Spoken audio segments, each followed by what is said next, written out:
Janet Noltenius de Casa de la Cultura El Salvador en Washington, D.C. Les recordamos que somos una organización sin fines de lucro, no gubernamental, 100% voluntaria, cuya misión es educar, promover y celebrar la cultura salvadoreña y salvadoreña norteamericana aquí y en todos lados. Y para nosotros es un verdadero placer esta noche tener de nuevo al doctor Héctor Lindo Fuentes, profesor emeritus de la Universidad de Fordham en Nueva York. El doctor Lindo ha sido uno de los historiadores más importantes del país, que nos trae todo el tiempo historias y remembranzas de cómo ha sido y cómo se ha desarrollado la sociedad salvadoreña en todos los ámbitos en términos de movimientos sociales, personajes, influencias externas e internas. Y ahora nos va a dar el gustazo de ver qué es lo que estaba pasando en el mes de febrero del 1821, 1921 y 2021. Gracias, doctor Lindo, por estar con nosotros. Siempre un placer tenerlo. Bueno, muchísimas gracias, doctora Noltenius, por esa presentación. Y vamos a ver si los problemas técnicos no nos superan. Vamos a tratar de compartir aquí esta presentación.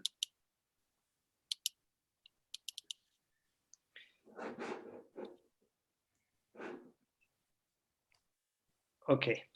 Entonces, hoy vamos a retomar ese recorrido del Bicentenario que habíamos empezado en enero. Y hablamos sobre enero de 1821, enero 1921, enero 2021. Hoy vamos a hacer lo mismo con febrero. Vamos a empezar entonces con febrero de 1821. Aquí les estoy mostrando yo un mapa de el virreinato de la Nueva España. La Capitanía General de Guatemala era parte del virreinato de la Nueva España. Es este territorio que ven ustedes aquí en rosado. Y vamos a ver qué es lo que estaba ocurriendo en esta parte del mundo. Vamos a ir a Guatemala, a la capital de la Capitanía General. Esta es una escena que fue dibujada pocos años después de la independencia, o sea que es muy cerca del tiempo sobre el que estamos hablando. Estamos en la capital de la Capitanía General de Guatemala. En aquella época había dos periódicos principales. Uno se llamaba El Amigo de la Patria, y el director era José Cecilio del Valle, y el otro era el editor constitucional que dirigía Pedro Molina. Estos dos personajes eran algunos de los intelectuales más importantes de la época. Habían sido formados en la Universidad de San Carlos de Guatemala, que era realmente un centro intelectual muy interesante, donde se discutían las ideas más avanzadas de Europa, las ideas de la Ilustración. Estos eran intelectuales serios. José Cecilio del Valle se carteaba con algunos de los filósofos más importantes en Inglaterra, por ejemplo. Él se carteaba con Jeremy Bentham. Entonces, el trabajo de estos dos intelectuales en sus periódicos nos sirve de fuente importante para estudiar el periodo.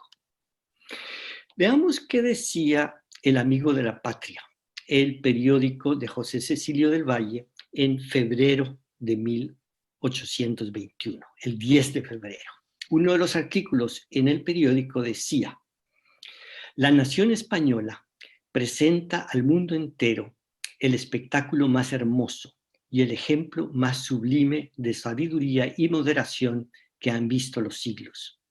Su insurrección contra el poder arbitrario ha demostrado del modo más evidente que los pueblos pueden aspirar a ser libres. La necesidad de remediar males y abusos intolerables es quien guía sus generosos pasos hacia la libertad. ¿A qué se está refiriendo esto? Que la nación española y su insurrección contra el poder arbitrario. Estamos en febrero de 1821. Todavía somos parte de la nación española en alguna medida. Bueno, se están refiriendo a la insurrección, a un golpe militar realmente en contra del rey Fernando VII para forzarlo a que vuelva a aceptar la constitución de la monarquía española de 1812. Para darles un poquito de contexto, el rey Fernando VII estuvo en exilio durante la ocupación francesa de España y regresó en 1814. Y al regresar, él rechazó la Constitución española porque él sentía que le iba a impedir ser un soberano absoluto. Le impedía las arbitrariedades de ser el rey que hacía todo lo que le parecía. Esta idea de una constitución es algo bastante reciente. Las constituciones eran una figura política que se había desarrollado en las 2 décadas anteriores. La primera constitución fue la de Estados Unidos, que se firmó en 1789, y la segunda fue la francesa de 1791. Estas constituciones como que diseñan la estructura del sistema político, además enumeran los derechos de las personas.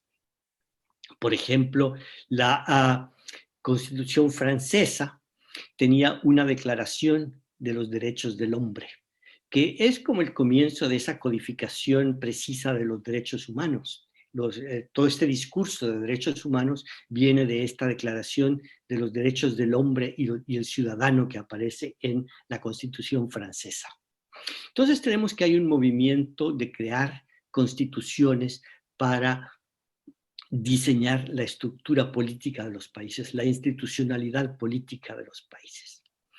Esta idea viene de Montesquieu, un filósofo francés que se preparó toda su vida para tratar de comprender qué sistemas políticos iban a ser los que iban a controlar el poder excesivo de los monarcas. Él viajó por toda Europa, él vivió un tiempo en Inglaterra y uno de sus intereses principales era comprender qué sistema podría controlar, evitar los abusos, las arbitrariedades de los poderosos y garantizar las libertades de las personas comunes y corrientes.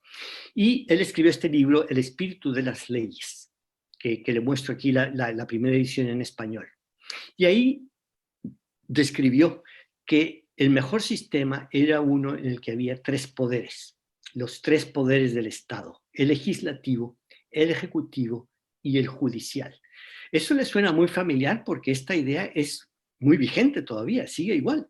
Y la idea es que estos 3 poderes independientes los unos de los otros se iban a chequear, iban a evitar que el otro cometiera abusos, que en la medida que fueran independientes el uno del otro, iban a ser contrapesos el uno del otro.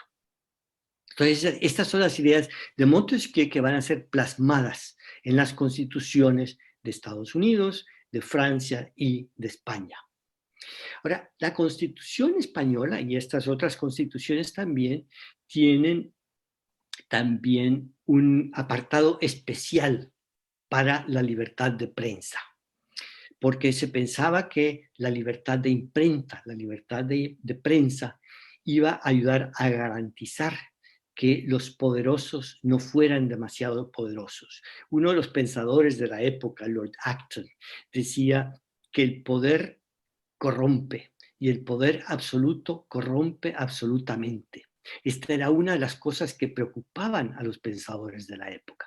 Y la libertad de prensa ponía freno a el poder excesivo de cualquier gobernante. Entonces, el artículo 371 de la Constitución de la Monarquía Española decía: todos los españoles tienen libertad de escribir, imprimir y publicar sus ideas políticas sin necesidad de licencia, revisión o aprobación alguna anterior a la publicación. Esta es una parte importante de ese diseño institucional. Ahora, José Cecilio del Valle, que leía todos estos documentos, él se mantenía muy informado acerca de esta temática, escribió extensamente sobre la libertad de prensa. En sus escritos políticos dice, y aquí les he subrayado una parte de los escritos políticos, dice: ¿cómo se ha conservado la tiranía en todos los tiempos y en todos los pueblos? Por la esclavitud de la imprenta. Él nos está diciendo que para que se conserve la tiranía, para que los tiranos puedan oprimir al pueblo, tienen que oprimir también a la prensa, a la imprenta. Por otro lado, ¿cómo se ha destruido la tiranía? Por la libertad de imprenta. La libertad de imprenta es un instrumento importantísimo para evitar que exista la tiranía. Entonces tenemos que estas ideas de la Constitución, de la libertad de imprenta, son ideas que en febrero de 1821 eran muy importantes para estos intelectuales de la colonia. Esta frase de José Cecilio del Valle es algo que vale la pena recordar, tal vez algunos de ustedes la puedan apuntar. Entonces tenemos que una de las preocupaciones de estos próceres de la independencia es cómo poner límites a los poderosos. Ahora pasamos a otro tema que les sorprenderá un poco, el de la salud pública.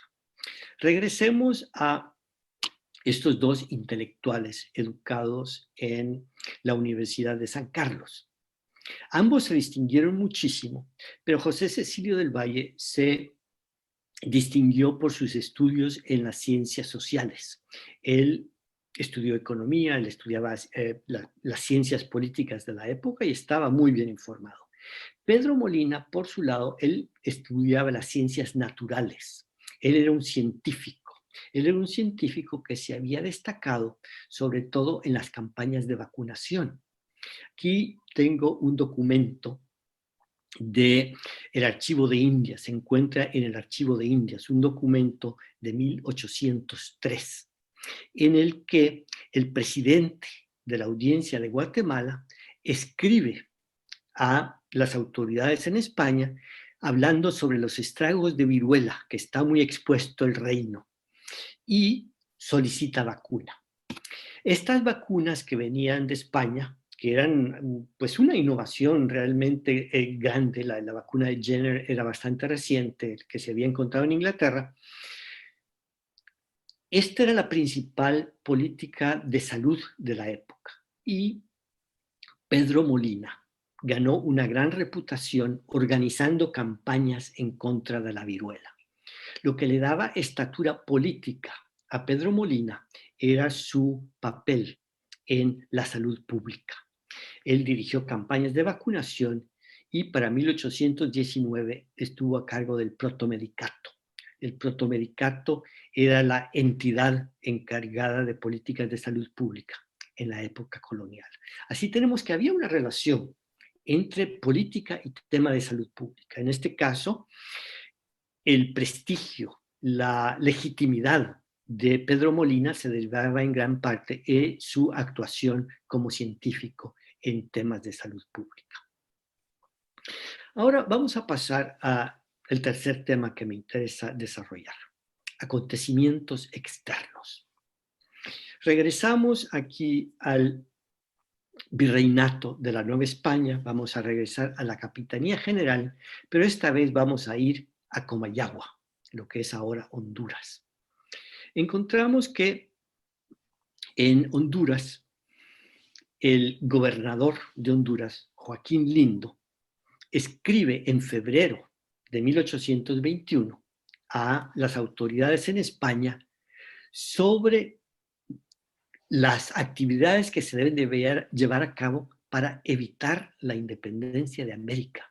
Ustedes se recordarán que en enero, yo les dije que en enero de 1821, la gente en Centroamérica, en la Capitanía General, no estaba muy preocupada del tema de la independencia. Ellos estaban preocupados sobre las elecciones del momento.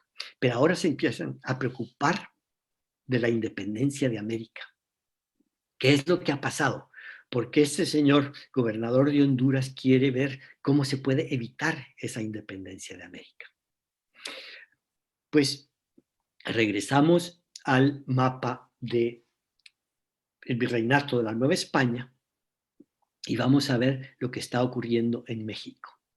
De paso, quiero que le presten atención a este mapa de México y ven cómo el mapa de México llega hasta la Alta California, hasta donde está ahora California, donde está Nuevo México, donde está Texas. México, la parte de la Nueva España, la parte norte de la Nueva España, es ahora en gran parte los Estados Unidos. En 1848 México perdió la mitad de su territorio, pero eso como un detalle histórico para recordarles. Pues bien, en México hubo un acontecimiento muy interesante el 24 de febrero de 1821, que es lo que va a estimular esa reacción de Joaquín Lindo. El coronel Agustín de Iturbide, que era un militar cercano a la corona española, publicó el Plan de Iguala, que era un plan de independencia, pero un plan de independencia muy moderado que ofrecía 3 garantías. Se conoce como el Plan de las 3 garantías. Una de las garantías es que se va a conservar la religión católica. La siguiente es que se va a garantizar la independencia de la Nueva España, y el tercero, que va a haber unidad entre todos los grupos que han luchado por la independencia.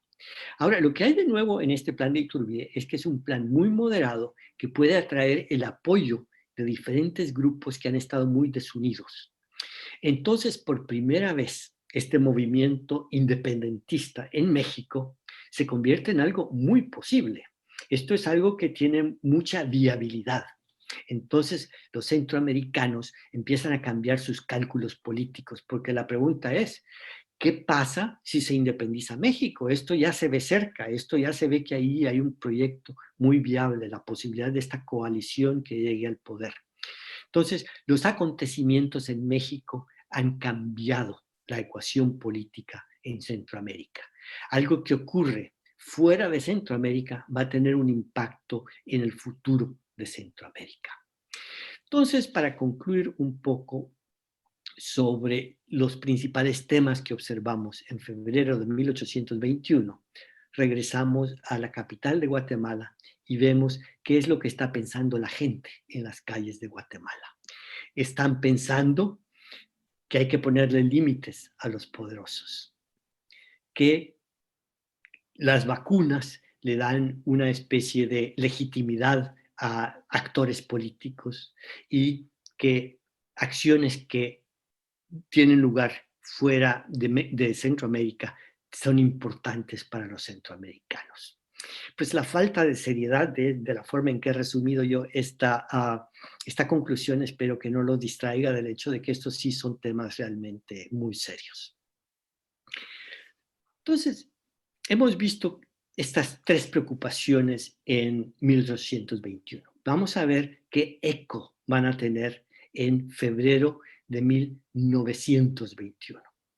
Ahora vamos a El Salvador. El Salvador ya es un país separado. Vamos a la capital, a San Salvador, una calle con calles adoquinadas, pero ya hay energía eléctrica, como ven ustedes por los postes, ya hay teléfonos, ya está el Palacio Nacional, ya hay algo reconocible. Vamos a ver primero el impacto externo, que es lo primero que sintieron los salvadoreños en 1921. Esta es una noticia del New York Times, el 3 de febrero de 1921. Miren lo que dice.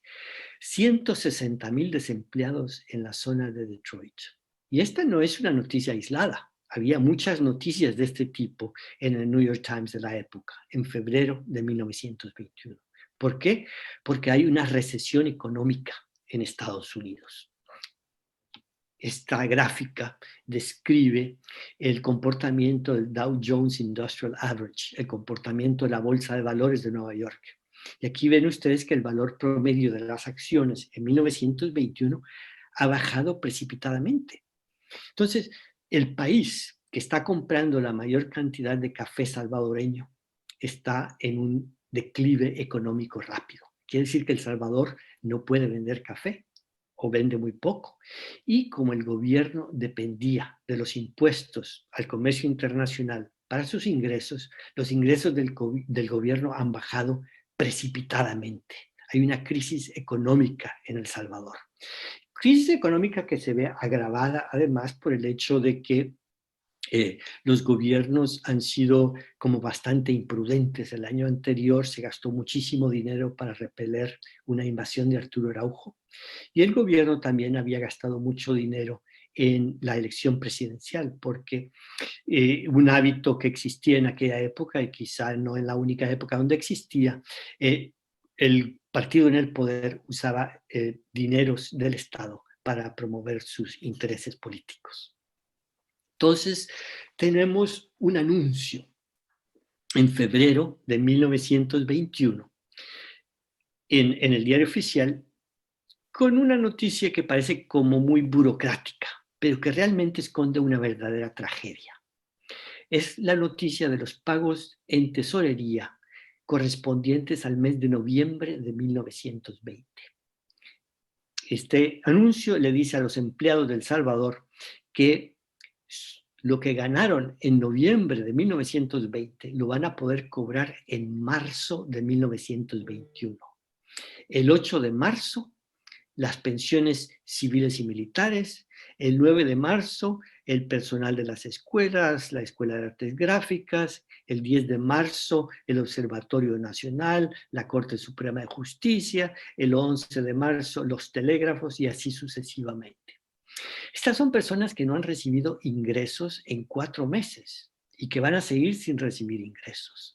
Esta es gente que no tiene dinero para salir a comprar ropa, para salir a comprar zapatos, para pagar el alquiler, que está comprando la comida en crédito. Entonces hay un efecto multiplicador de este problema económico. Además, esta penuria económica invitaba a corrupción.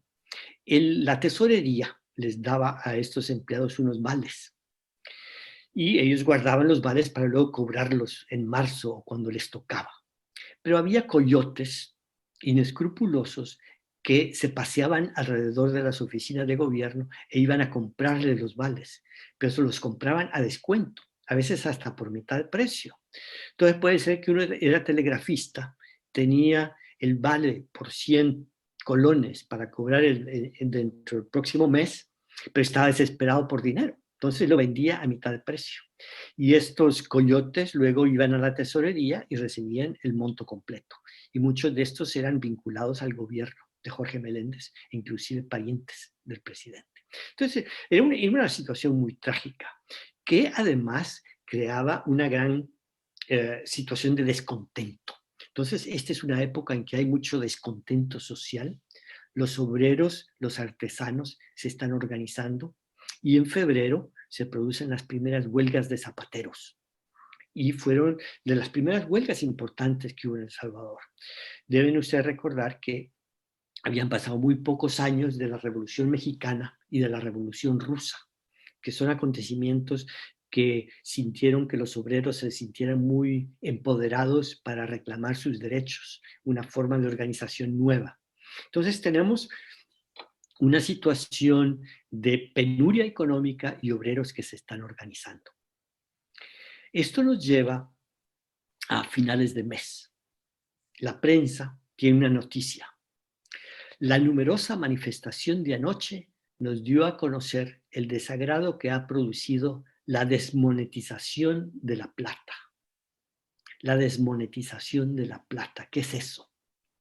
Bueno, resulta que 2 años antes, en 1919, el gobierno, para mantenerse al día con las actividades financieras internacionales, había decidido convertir la moneda salvadoreña al patrón oro puro y había dictado unos pasos para renovar toda la política monetaria de El Salvador, y entre esos pasos estaba que se iban a desfasar las moneditas de plata anteriores. Y esto le había tocado el turno en febrero de 1921 a la moneda circulante de plata. Ahora bien, esto significaba que para la gente que tenía guardadas moneditas de plata como las que le muestro en este slide, perdían todos sus ahorros. Ancianos, por ejemplo, que tenían sus alcancías llenas de moneditas de plata, que pensaban que tenían ahí dinero suficiente para comer, ya no lo tenían. Entonces esto causó una ira tremenda. El lunes siguiente, después de esta noticia, sí, iba a haber una manifestación de las señoras del mercado, que había convocado las señoras del mercado. De hecho, ellas en aquella época se llamaban a sí mismas obreras del mercado. El 28 de febrero fue la famosa manifestación de las señoras del mercado, que degeneró en motines, se convirtió en algo muy violento. Ellas fueron, y con todos los que las acompañaban, fueron al Palacio Nacional y prácticamente que tuvieron de rehenes a los diputados hasta que cambiaron la ley. Fueron a la casa del Ministerio de Hacienda, del ministro de Hacienda, don José Esperanza Suay, apedrearon la casa. Don José Esperanza Suay, temiendo por su vida, tuvo que escaparse, se fue a Guatemala. Fue una cosa muy violenta, hubo muertos, heridos. La cifra oficial era de 6 policías muertos y 4 manifestantes heridos, pero el enviado de Estados Unidos decía que eso no era así, que había muchos más civiles muertos y que realmente la matanza había sido algo muy serio. El gobierno había lanzado a la policía armada en contra de los manifestantes. Entonces, esta fue una situación sumamente seria. Esto nos lleva a el tema de la libertad de prensa. Al día siguiente, ven ustedes la fecha aquí de la prensa, 28 de febrero, el gobierno decretó estado de sitio. Ya las garantías que ofrecía la Constitución se suspendían, incluyendo la libertad de prensa.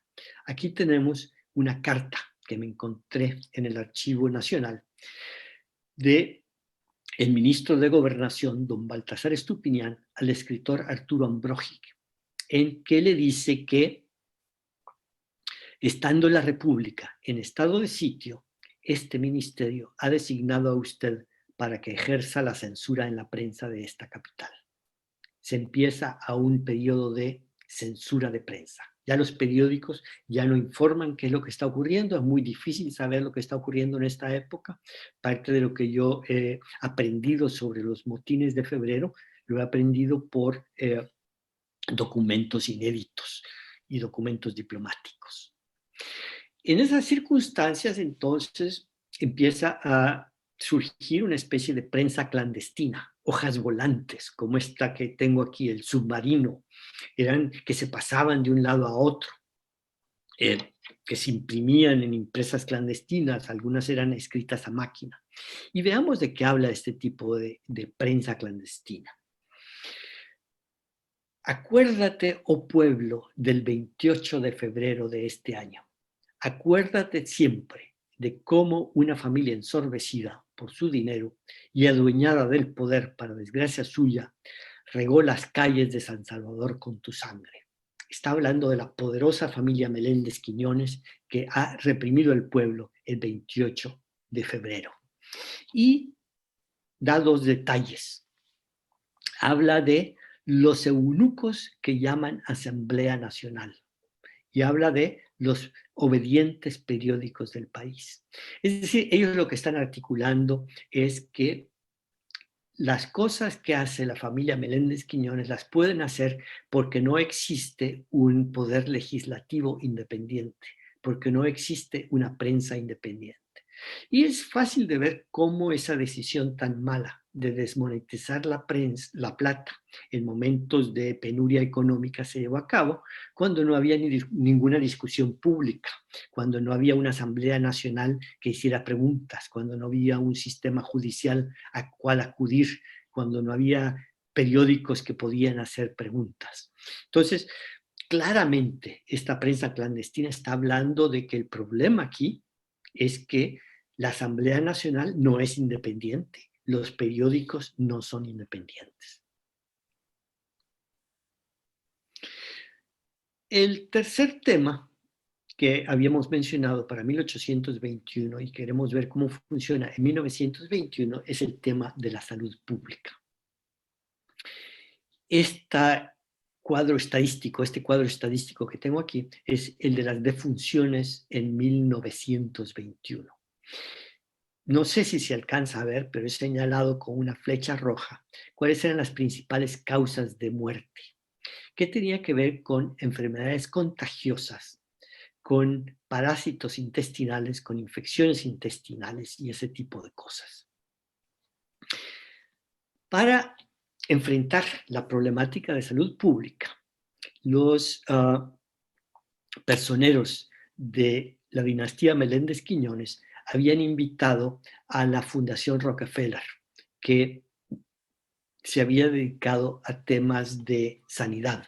La Fundación Rockefeller había sido fundada por John D. Rockefeller, el fundador de la Standard Oil Company.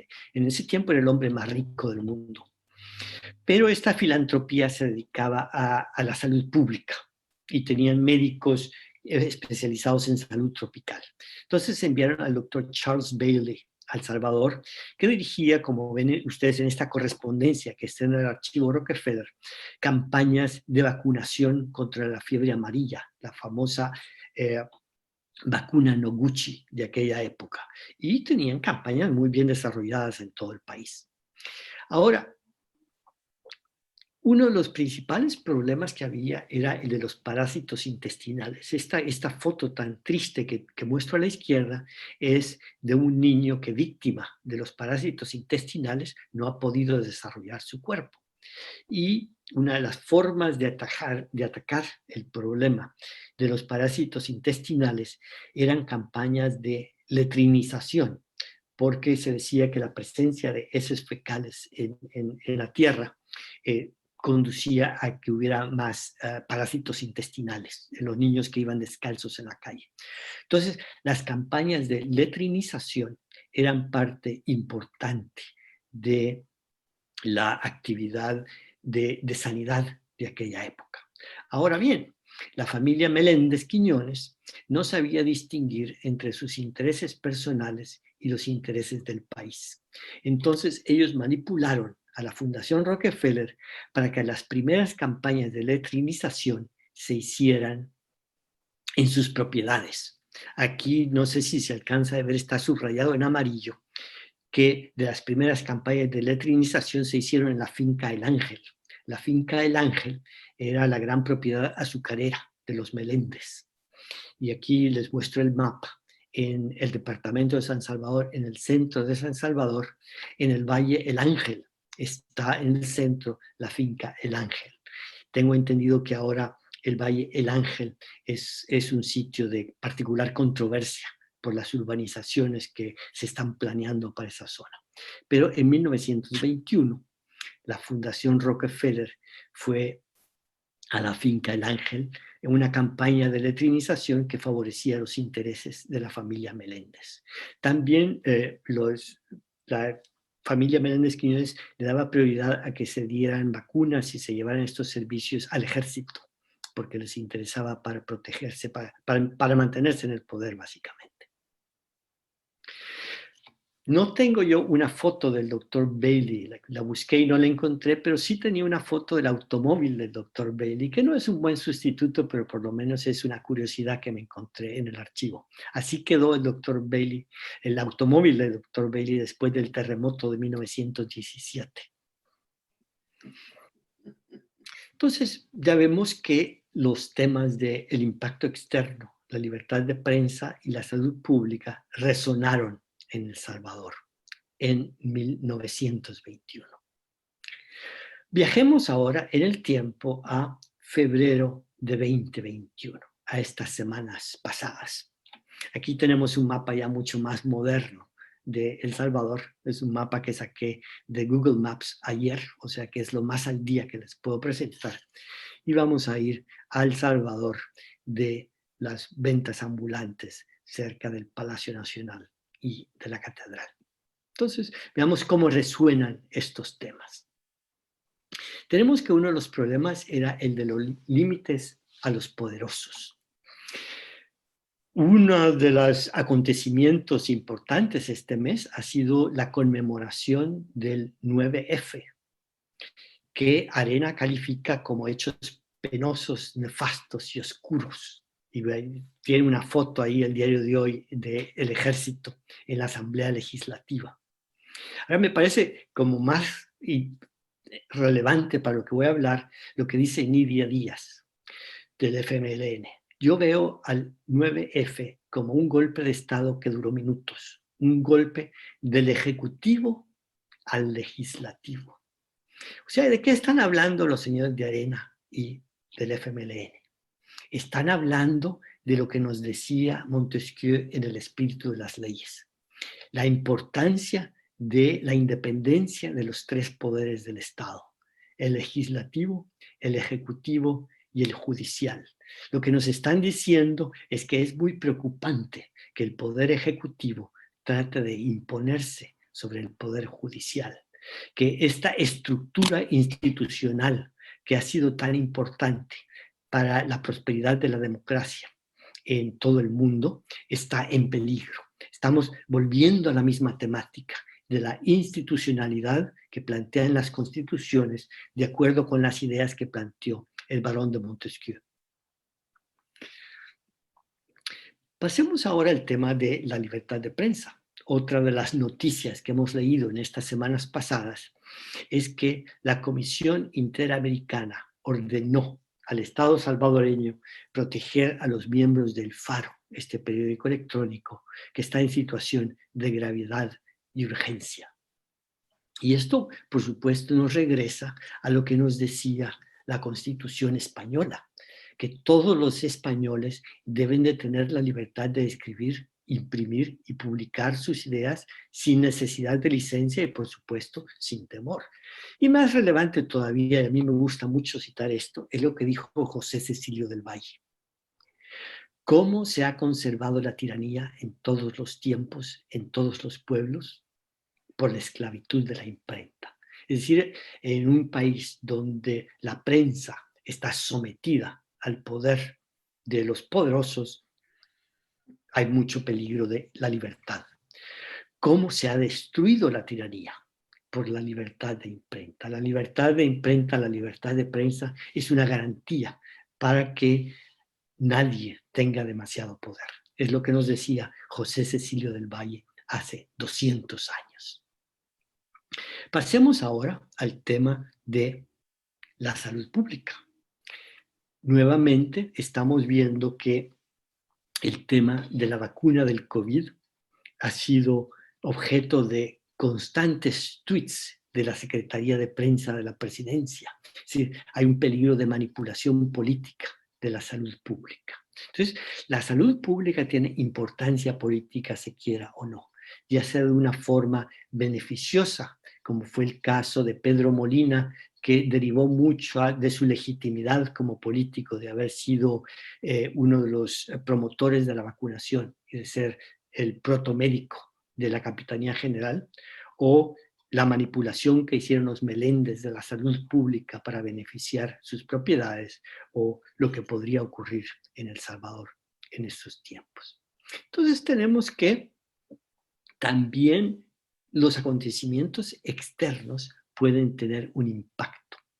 El COVID es un acontecimiento externo indudable que ha afectado muchísimo a El Salvador, pero también el cambio de poder en Estados Unidos. Tenemos que una noticia reciente, octubre de 2020, es el gobierno de Estados Unidos alabando a las actuaciones del gobierno salvadoreño, pero para febrero de 2021, el gobierno de Estados Unidos, bajo un nuevo régimen, le niega reuniones a al señor Bukele, al presidente Bukele, cuando llegó a Washington. Es decir, que cambios políticos fuera de El Salvador pueden tener una repercusión política muy directa en los acontecimientos nacionales.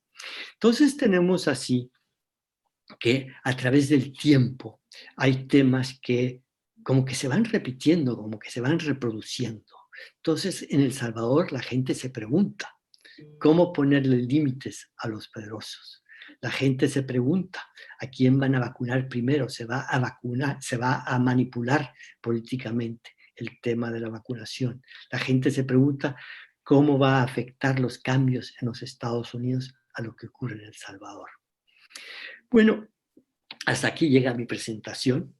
Nos encontraremos nuevamente con una discusión similar el 21 de marzo y si le interesan mis videos, pues los encontrará en el canal de YouTube pueden buscar bajo Héctor Lindo y tal vez los encuentran en Google. Bueno, doctora, yo creo que habrá más de alguna pregunta entre nuestros oyentes y yo con gusto podría responder cualquier cosa. Claro que sí, doctor Lindo. Qué presentación tan interesante, relevante e importante. Le doy las gracias y asimismo le cuento que nos están viendo James Seaver Fleming, Mario Enrique Alcalmo, Jaime Montezungo, además de eso, Silvia Radwan, Mario Enrique, está León Verde, saludos, Ulan Calmo también, Nadia Romero, Carla Chinchilla, nos dicen, saludos desde Guatemala, Gladys Tobar, profesora titular del Departamento de Letras de la Facultad de Humanidades de la Universidad de San Carlos. Mire qué bien. Así es que qué alegre, porque estuviste mencionando, por supuesto, a los graduados, a los estudiosos de la Universidad de San Carlos ya en 1821, ¿verdad? También tenemos, nos ha estado viendo el Museo de la Palabra y de la Imagen. Aquí tengo una pregunta. Carla Chinchilla, Ramón González Trejo. Aquí hay una pregunta. Aquí viene. Tili Perdomo, Sonia Spoon, Miguel Chinchilla, Amaya, Julio Ricardo Torres, Oscar Lindo también, Mauricio Siciliano. Dice James Fleming, la influencia de la libertad de la persona y de la prensa vino más de Europa o de los Estados Unidos o una mezcla. Una mezcla, realmente los pensadores de la Universidad de San Carlos y particularmente gente como José Cecilio del Valle se mantenían muy informados. Ellos leían, ellos establecían correspondencia, o sea que las dos eran fuentes importantes de información y realmente estas ideas viajaban, las ideas de la Ilustración viajaban de Europa a Norteamérica y de ahí inspiraban a los próceres de América Latina. Bueno, fíjate que también cuando hablaron de Joaquín Lindo, preguntaban que si era pariente tuyo. Pues que yo sepa, no. El apellido es poco frecuente, la verdad, pero hasta de donde sé, mis antecesores vienen más bien del Caribe, no de Honduras. No de Honduras, así es que está fraternos saludos, Eduardo Clavel de la Universidad de Nueva San Salvador, de la Escuela de Humanidades, licenciatura en Ciencias Políticas. Julio Ricardo Torres Sander, Sergio Reyes Mazariegos, saludos desde Guatemala, y nuevo ahí Mazariego, el nombre Mazariego, Elizabeth de Aguilar, Ramón González Trejo, Sonia Spoon, Elizabeth Caro Chinchilla, Julio Torres. Déjame ver si hay más preguntas. Oscar Lindo, de nuevo. Interesante conocer, estudiar nuestra historia. Gracias por el aporte. Hoy es más necesario que nunca, pues hoy se ha mancillado nuestra historia. Mancillado nuestra historia. Y dice Edgar Rosales. No sé, ¿quieres hacer algún comentario al respecto, Héctor? Bueno, yo lo que trato es de mostrar la importancia de pensar históricamente. Es decir, que El Salvador no se ha inventado hoy, sino que los acontecimientos del pasado nos definen y tenemos que conocer lo que ha ocurrido en el pasado para poder pensar cómo superarlo. Es decir, venimos de donde venimos, nuestra historia no es muy rica en experiencias democráticas, pero entonces tenemos que pensar cuál es el siguiente paso para abandonar ciertas prácticas políticas que han sido muy dañinas. Claro que sí. Además es interesante también cómo tú nos haces pensar que siempre hay influencias externas y que en este caso, por ejemplo, todo lo político, lo de salud pública, es decir, estamos tan interrelacionados, globalizados desde siempre, se puede decir, ¿no? Dentro. Exactamente, sí. Eh, eh, Miguel Ángel Chinchilla Maya quedó, tal vez no sabía si estabas hablando de 1921 en lugar de los 821. María Elena Vázquez Arévalo saluda, Niurka Morales Castro, Elizabeth Aguilar, Carla Chinchilla, Maynor Sicay Tuc, Débora Judía, Julio Torres, Miguel Ángel Chinchilla, Elisa Vides. Estoy buscando preguntas, Ivonne Villacorta. Quedó todo tan claro que no hay preguntas. Que dice que no entiendo el salto histórico de 1821 a 1921. Eso es lo que pasa. Es como... Es que lo que estamos tratando de hacer es como comparar diferentes momentos en el tiempo y cómo ciertas preocupaciones han persistido a través del tiempo. Y la idea del centenario y del bicentenario nos permite establecer estos momentos de comparación equidistantes. Claro, pero Jaime Montezungo dice, prensa clandestina, se pregunta. Me recuerda a, entre comillas, la extra de los años 70. Exactamente, cuando no hay libertad de prensa surgen formas alternativas de gente que quiere compartir lo que sabe sobre el momento presente. Dice David Holiday, nos dice, entiendo que es una foto que se está pasando en el 20 de febrero de 1821, 1921 y luego 2021. Parece que ya hizo para enero y seguirá haciéndolo a lo largo del año. Está comentando, ¿no? Que esto vamos Sí, a seguir. Claro que sí, vamos a seguir, David. si tenemos el apoyo de la Casa de la Cultura, seguiremos. La Casa de la Cultura está siendo apoyada por ti. Feliz.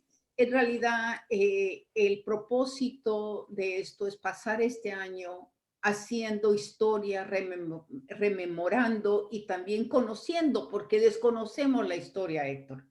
Entonces, es importante ver dentro del contexto del Bicentenario qué es lo que ha pasado en estos 200 años, cuáles son los puntos de referencia cada 100 años, ¿no? Y cómo parecen ser, de nuevo, estamos en los mismos puntos y cómo podemos analizar qué fue lo que pasó para ver qué es lo que está pasando.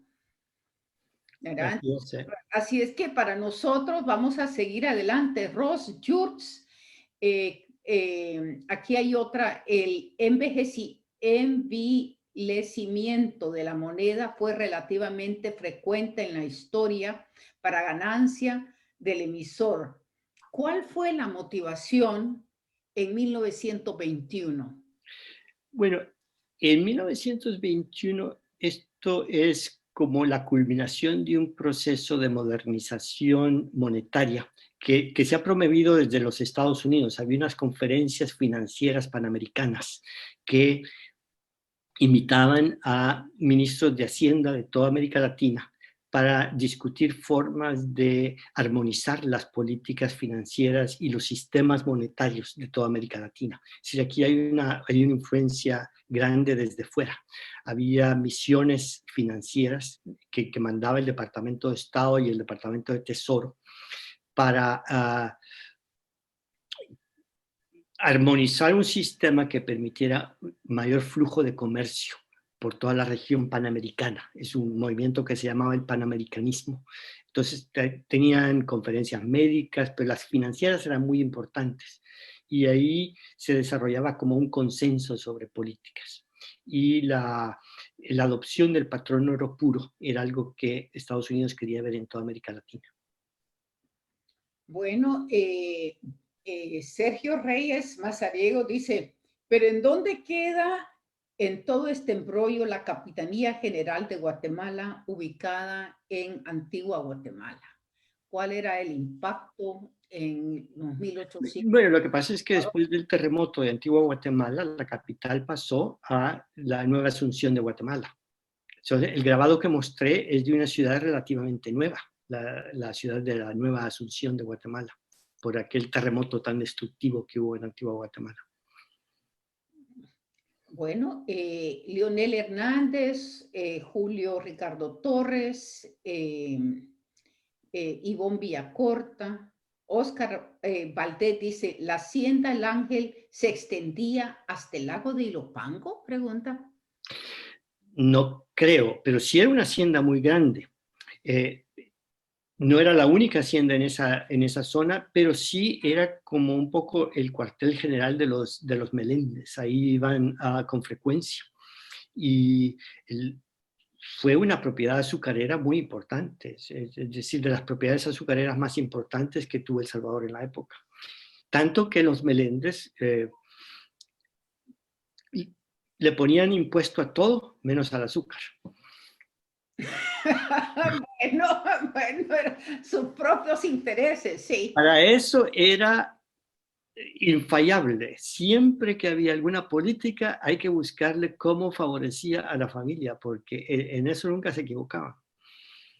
No, imagínate todavía en los años 60, en esa área, yo todavía fui a Zafras, que todavía eso era un área de grandes propiedades de azúcar, ¿no? Sí, sí, sí. Sí, pasábamos ahí.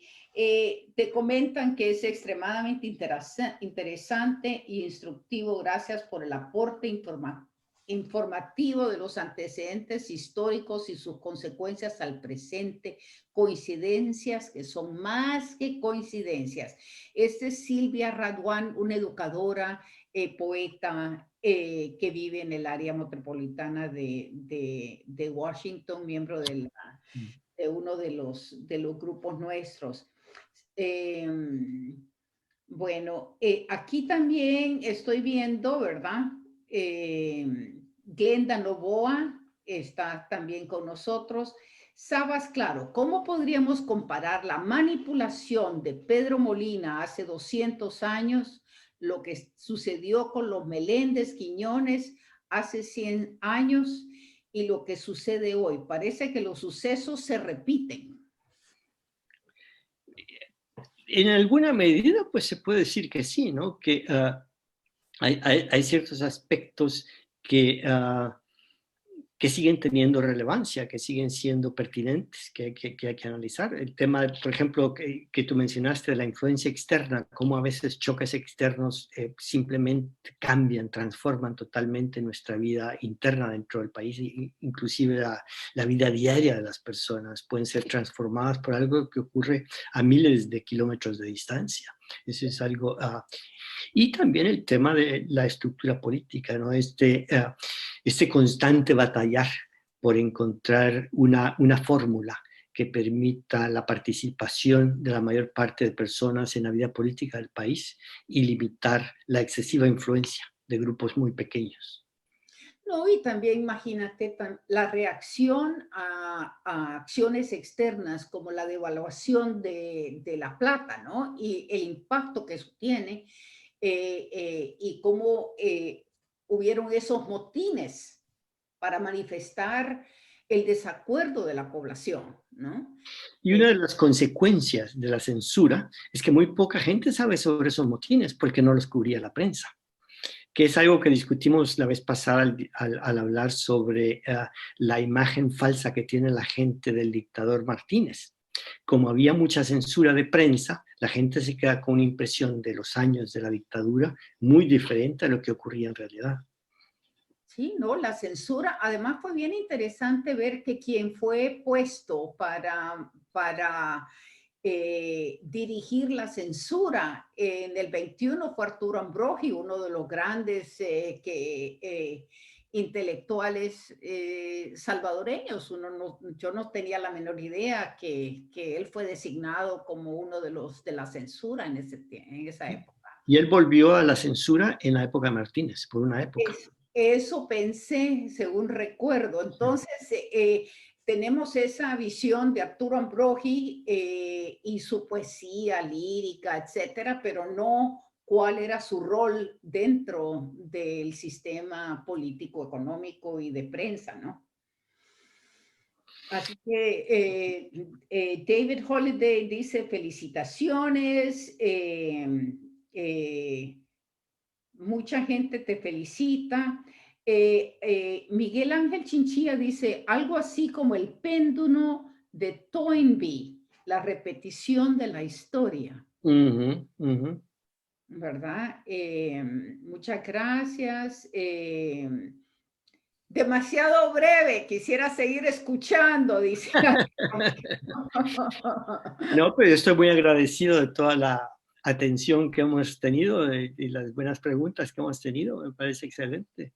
Ahora me pregunta María Elena Vázquez Arévalo, ¿qué intelectuales rescata del 1921 y de hoy día? Independientes o que tengan participación en la política. Mira, a mí un intelectual de los años 20 que me parece muy interesante y que es poco conocido es Salvador Merlos, que fue un intelectual antiimperialista, que escribió un libro antiimperialista que se publicó en Costa Rica, que es muy poco conocido, pero realmente está muy bien investigado, es un discurso muy interesante. A mí me gustaría pues rescatar figuras como él, que se han ignorado en parte por el control de la prensa y el control de todo el aparato editorial que ha existido en El Salvador de parte de ciertos grupos. Y alguien como él, que fue un hombre además que tuvo una influencia muy grande sobre estudiantes, fue rector de la Universidad de El Salvador, pero nadie lo recuerda. ¿Verdad? No, eso es una muy buena pregunta en realidad. ¿Cuál es el rol de los intelectuales, no? En todas las épocas. Y por eso me gustó mucho, Héctor, que hayas empezado con dos intelectuales y su rol dentro de la responsabilidad de la prensa, porque los dos tenían, tanto Cecilio del Valle como tenían una manera de presentar sus posiciones. Bueno, y de los intelectuales de esa época también, José Cecilio del Valle, pues uno lo ve como un prócer, apenas lee un par de frases en los libros de historia de secundaria, ¿no? Pero era un pensador muy, muy al día y muy interesante. Realmente leer a José Cecilio del Valle, uno dice, este señor era clarividente, tiene pasajes en los que prácticamente predice la globalización y con mucha precisión. Hay pensadores en aquella época que eran bastante originales, bien informados, escribían bien, con mucha claridad. O sea que una de las cosas que yo quiero enfatizar es que hay que tomar El Salvador en serio y estudiarlo en serio. Es un objeto de estudio, no es, no es algo que hayamos hecho con la suficiente intensidad. De acuerdo, yo siento, me siento ignorante de la historia del país y porque no lo estudiamos y no queremos ver esa historia, ¿verdad? Y sabemos que fuimos influenciados cuando estábamos estudiando en no ver la realidad de la historia, ¿verdad? Nos negaron la historia. Entonces, Exactamente, sí. ahora estamos redescubriendo nuestra historia. Muriel Asbun dice muchos saludos y mil gracias como siempre por esta excelente presentación. Emilia Bermúdez dice, doctor Lindo, que se repita pronto porque teníamos varios años sin tener esas importantes y culturalizantes charlas. Excelente disertación. Felicitaciones, dicen. Doctor Lindo. Saludos, Héctor. Tuve el honor de conocer a tu papá, también a Ricardo Lindo y a tu mamá. Es Miguel Ángel Chinchilla Maya. Ah, qué bien. Un Y, saludo desde aquí. aquí está preguntando Edward Kakov, ¿qué participación política tuvo Arturo Ambrogi? Saludos, Eduardo, desde El Salvador. Bueno, Arturo Ambrogi era cercano a la familia Meléndez Quiñones.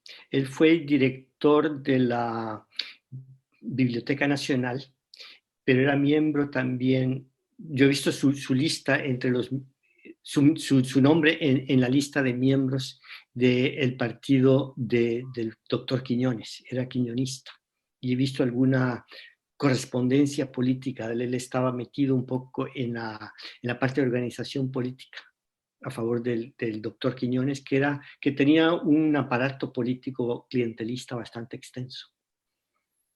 Sí, bueno, sería interesante, Héctor, también en el futuro pensar una cátedra sobre los Menéndez Quiñones y ese impacto que tuvo esa dinastía en el desarrollo del país. Bueno, para eso está mi último libro también, lo recomiendo. Ah, bueno, cuéntenos de ese, recomiende ese libro, por favor. No, El alborotador de Centroamérica, este libro sobre el antiimperialismo temprano en El Salvador, tiene bastante información sobre el periodo temprano de Meléndez, Carlos Meléndez y Jorge Meléndez.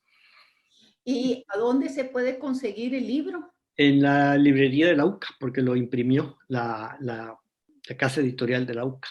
Entonces, en Las Cascadas. Y también se puede conseguir en línea de una tienda de libros latinos en línea. Bueno, muy bien. Aquí Nadia dice, muy congruente el planteamiento, me parece muy interesante, sobre todo las epidemias de salud en nuestros pueblos. Y bueno, María Elena Vázquez dice, doctor Lindo, en este caso no exista ejército en Costa Rica y los programas de educación prematuros en los otros países de Centroamérica. ¿Es eso lo que ha hecho la diferencia en Costa Rica? El ejército se elimina en Costa Rica bastante más tarde, se elimina el 48, creo. Pero sí, ya desde antes el ejército en Costa Rica tenía bastante menos importancia que en el resto de Centroamérica. Desde temprano, Costa Rica gastaba más dinero en educación que en ejércitos y tenía una sociedad civil más fuerte que en El Salvador. Bueno, y tal vez un estamento intelectual, no sé, más periódicos. Y un sistema económico diferente también, mucho más caficultor pequeño, y eso les daba más autonomía como actores políticos. Es todo un tema discutido por los historiadores, lo que se llama la excepcionalidad de Costa Rica, que hay discusiones bastante profundas sobre cuál es la diferencia, qué es lo que los distingue del resto de Centroamérica, el tipo de mano de obra que tenían, el tipo de organización política, el tipo de arreglos institucionales. Pues No es un tema sencillo. no, aquí Oscar Valdés dice, todavía hay propiedades de los Meléndez al norte de Ilopango, en el área de Venecia, etcétera, dice. Sí, Venecia era una de las principales propiedades de Jorge Meléndez y creo que tenía una casa bonita en Venecia. Bueno, ya le digo, aquí siguen, pero yo creo que ha llegado el momento. Aquí una última pregunta. ¿Qué mujeres intelectuales podríamos mencionar en 1821 y 1921 en esos contextos políticos?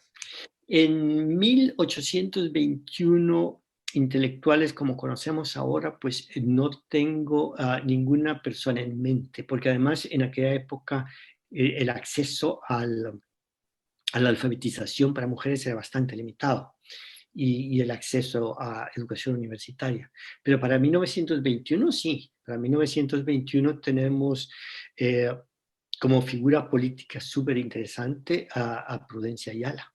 Como feminista tenemos a doña Victoria Magaña de Fortín, que escribió un libro feminista que nadie conoce, muy interesante, que estoy tratando de insistir que lo vuelvan a publicar. Está gente como Teresa Masferrer, por ejemplo, que es la hermana de Alberto Masferrer, que ella era un intelectual por su cuenta. Y luego, un poco más tarde, ya está Amparo Casamalhuapa. Es decir, ahí también hay mucho que estudiar sobre el feminismo temprano. El próximo mes va a salir un artículo mío sobre este tema. Pero ya dimos una plática, ¿no? para la Casa de la Cultura sobre el tema. Sí, pero es bueno recordarlo ahora el mes de marzo que viene, que es el mes de la mujer, ¿verdad? Un último comentario interesante de Oscar Valdés dice, Cecilio del Valle poco a poco impartió clases sobre la riqueza de las naciones de Adam Smith en la Universidad de San Carlos. No lo hizo por falta de alumnos, dicen. Bueno, aquí no le faltan los alumnos, doctor Lindo, porque hay mucha gente. Quiero agradecerles a todos que hayan estado con nosotros. La verdad que para mí siempre es un honor y un placer tenerte, Héctor, y empezar a conocer nuestra historia y cómo estamos pasando por un momento de nuevo de crisis este mes de febrero del 2021 con esos elementos y la importancia de aprender a pensar por nosotros mismos y ver las situaciones tal como son. Bueno, doctor Lindo, un placer. Muchísimas Gracias a gracias ustedes. a todos y nos vemos el 21 de marzo. No lo olviden, 21 de marzo tienen cita con el doctor Héctor Lindo.